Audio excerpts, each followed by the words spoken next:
gist. And gossip. Yeah.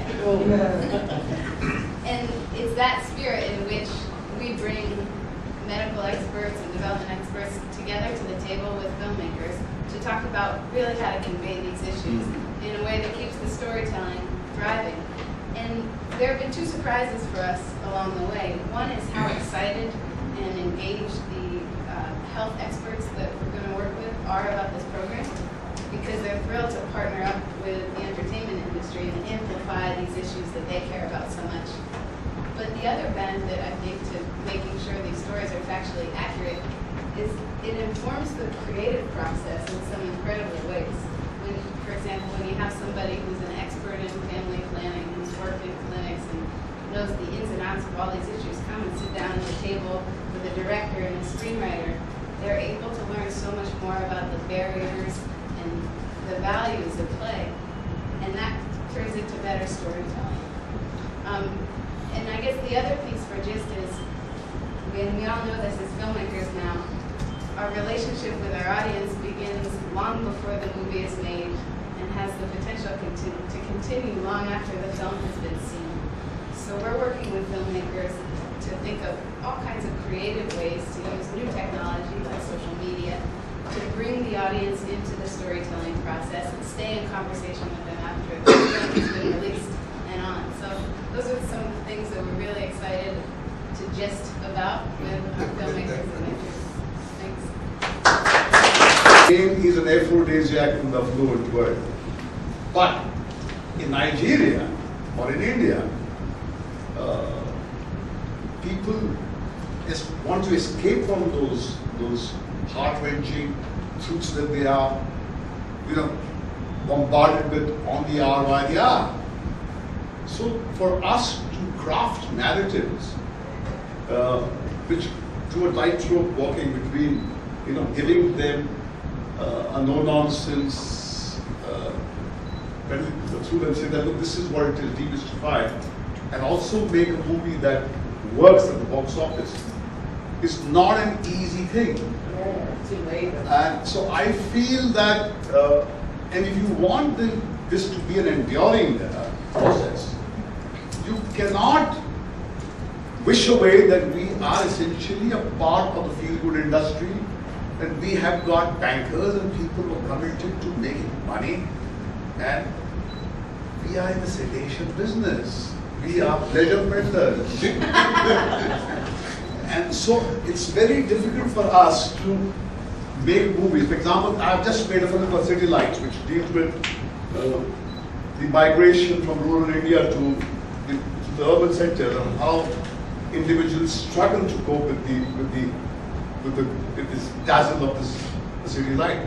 Now, it's a brilliant film that my filmmaker has made, but it has heart-wrenching truth in it. So there is a knee-jerk response of the so-called distributor that this kind of excruciating pain which you have packaged is the audience on the weekend going to make a purchase and indulge in this act of masochism, and maybe in certain centers you would, maybe in the festival circuit you would, but will the mainstream Indian consumer consume this kind of film? So I think Nigeria on right hand and Hollywood on the left hand. I mean, there are two different parts of the world where two different kind of contents work, and I think we have been struggling to do that, and that's going to be a tough call for us in times to come. It's tough for us too. Yeah. We have learned all the tricks from you guys. But then you have lighter fare, like... That is the first thing we do is to do the dehydration therapy, which you take a solution of sugar and salt, put it in clean boiled water and give it to the child. It was just that short scene. But see, after the film we released 2 years, and I had a story of one woman whose child was really sick in real life, and remembered in the film. And then that's what she did. At night, and then got the child to the hospital and explained that I did this. And they asked her in the hospital, how did you know to do that? And I said, I saw it in the film. So it shows, that with the right balance, The Nigerian audience are actually used to films that have social content because being in the culture anyway, in the traditional theater, you know, these are theater that address social political issues and usually go back to the government itself. So I think we can exploit this, you know, and get the filmmakers get into their heads, not to give up the entertainment, but to think about, you know, using, and I think the time is just right when we have a fusion of all the media, especially that we have 90 million Nigerians who are mobile phones. We have to maybe modify the way you used to work and the creation of the content to suit, you know, this new wave of millions of potential projects. Well, that's certainly our hope. Does anyone in the audience or any of the journalists present have any questions they'd like to ask?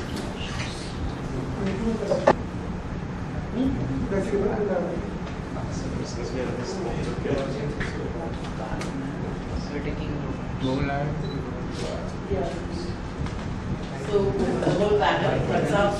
Leslie, Kalpana, Ravi, Sunday morning. Amy, thank you so much for being here. I think you've really given a new dimension, all of you being together at the panel. It's a third eye. I think we start a new journey. Please join us for tea, coffee, and some snacks. And after that, we go together.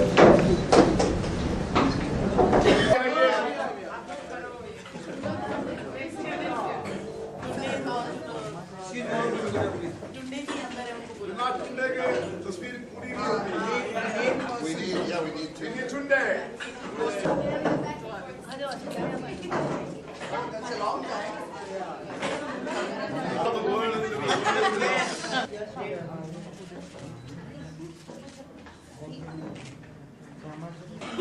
Okay? Thank you. I think that filmmaker, there's a need to be seen. You know, actually, what I was made is somebody I made. Yes, we are the one.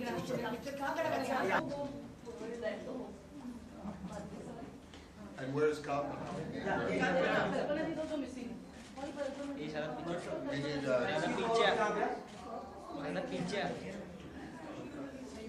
oh yeah. Dimple, come.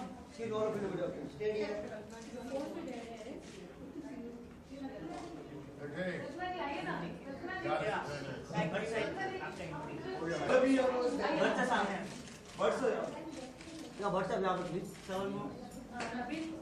Excuse me, all of you, look it up, please.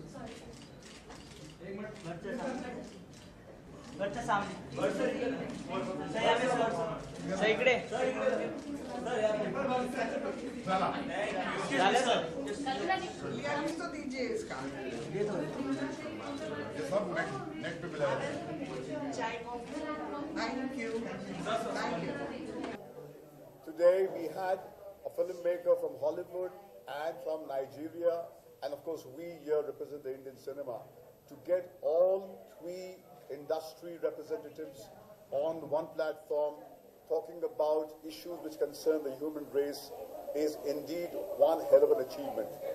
I am certain that in times to come, you will see on this platform filmmakers from all over the world, because as we get deeper into the 21st century, you will realize that the human race will have to deal with the human problems collectively.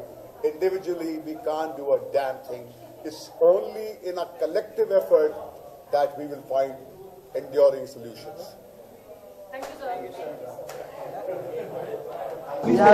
Okay, thank you so much for all of you. Thank you so much. It's wonderful to have all of you over here today. I'm sitting next to my colleague from Hollywood Health and Society, Chris Rizzialo. Chris manages the global centers in Nigeria and India, the Third Eye and GIST. The Third Eye is the Indian chapter of the global centers, and GIST is operating out of Nigeria. The primary purpose of these centers is to follow the model of Hollywood Health and Society, which has been existing in the industry of Hollywood, entertainment and television for the last 13 years. They have supported over 500 storylines, including Homeland, Private Practice, Desperate Housewives, as well as 90210, with expert advice and accurate information on key health, sustainable development and climate change issues. And guided by their model, we are establishing absolutely the similar center in Mumbai. Chris is here to help us put it all together for our second step. The first step we complete today because we are celebrating the first year anniversary of our centers. And I'll let Chris speak a little bit about his experience with us. As Vinta mentioned, Hollywood Health and Society has been around for 13 years, and we work with all the top television shows in America. And we were looking for a partner in India to kind of expand this approach, because the approach worked so well in Hollywood. We thought, why not Bollywood? And so Vinta and her team were perfect for this sort of expansion of what we do. And of course, we're also doing the same in Nollywood in Nigeria. And it's really easy. We're a free service. Any filmmaker can call us with any sort of question. So as Batsab was mentioning, he was doing a film on schizophrenia. He could have called us if we existed back then and asked us all of his questions. It made that script much more realistic. And it's a win-win because the filmmakers get that gritty information. You know, think of the grittiness of Homeland or Mad Men, 90210, Grey's Anatomy, and that's all us. We give that compelling information that makes the stories feel real. And so we're really excited to do that in consultation with, in collaboration with Vintage Shop here and with Amy and Bond's shop in Nigeria. So, and I'm just so excited to be in India again, which is the best place in the world. So, very happy to be here. Thank you, Chris. And that's Tunde Kalani, a very well-known filmmaker in Nigeria, in Lagos. He was showing us a sneak preview of his film Dazzling Mirage today at the press conference. And we are really honored to have him at the Third Eye this year, and hope that we see more of you every single anniversary of ours. Today, could you give the press a few words, talk to them about a few things about your experience here? Thank you very much. For me, I mean, it's a great honor to represent Nollywood, which is diverse, you know, and has, you know, sort of the voice of the people. And again, it's honor to be admitted in the global, you know, community and to be recognized as an important component when we talk about the major film industries in the world. Suddenly to find myself sitting on behalf of Nigerian filmmakers between Hollywood and Bollywood, two elder industries and who have demonstrated the power, you know, of communication. And of course recognize that film is about the people. And that's the most important, to give them information and to create a dialogue between the people and the filmmakers, and use this dialogue and this synergy, this relationship to be agent of development to our people. And I'm sure, you know, that we are in for exciting times. We are living in the knowledge era. We are living in an era of social media, and we are excited about the possibilities of that connection between the filmmakers and the people. Thank you.